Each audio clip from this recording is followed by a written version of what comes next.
Here's some news you don't typically see. Indeed, this is a rarity across most of American history. Congress now putting the pressure to hear from its own members. Specifically, the January 6th committee wants 3 Republican members with links to Trump to testify.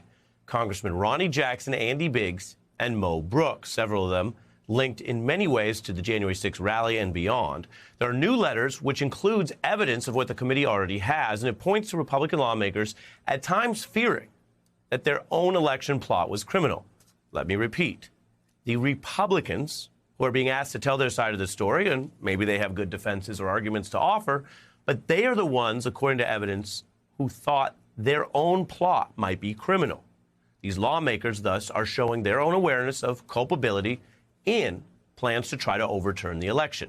With that in mind, let me tell you exactly what we've learned, because in this new letter to Congressman Biggs, for example, the committee states they've already identified that he was a participant in an effort by House Republicans after January 6th to seek a presidential pardon for activities taken in connection with those efforts to overturn election results for Trump.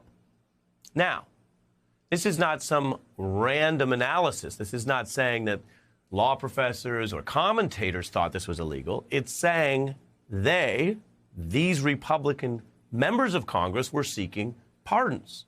Well, a pardon is an admission of guilt. Pardons are for criminals. And if you are a lawmaker, one who writes laws, you probably know a lot more than the random average person about what the line of the law is, when you may or may not be over it. And if you are the type of person who's so tight with the president that you think you could get one, then you might know when you need a pardon. If they thought everything was legal, on the other hand, well, they wouldn't be privately seeking pardons. They'd just be saying, we said what we said and we did what we did. So that alone is interesting. And as I'm telling you, this is pretty new.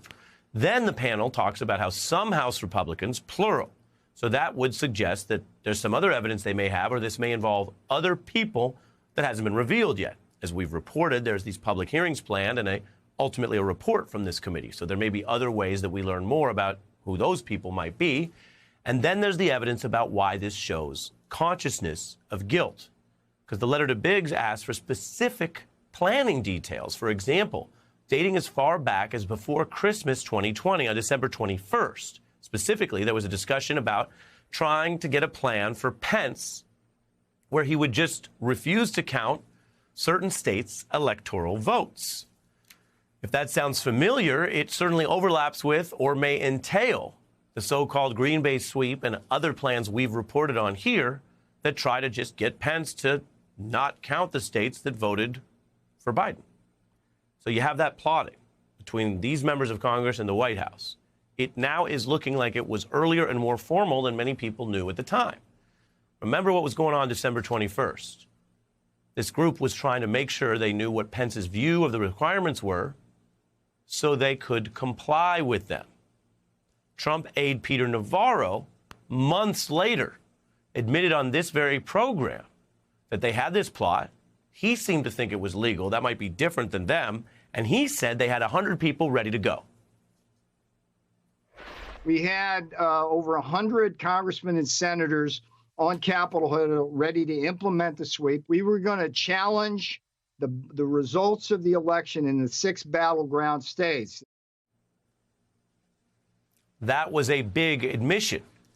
He said at the time and has insisted that he thought what he was planning was legal, and he has every right to say what he says and have his view of it.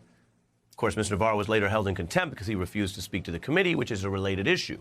But tonight what I'm telling you is we are learning that what Mr. Navarro insisted was legal, it would appear some of the other people on the other end of that sweep, the ones who were actually going to put their necks on the line and do it, some of them were worried that that or something around that was illegal.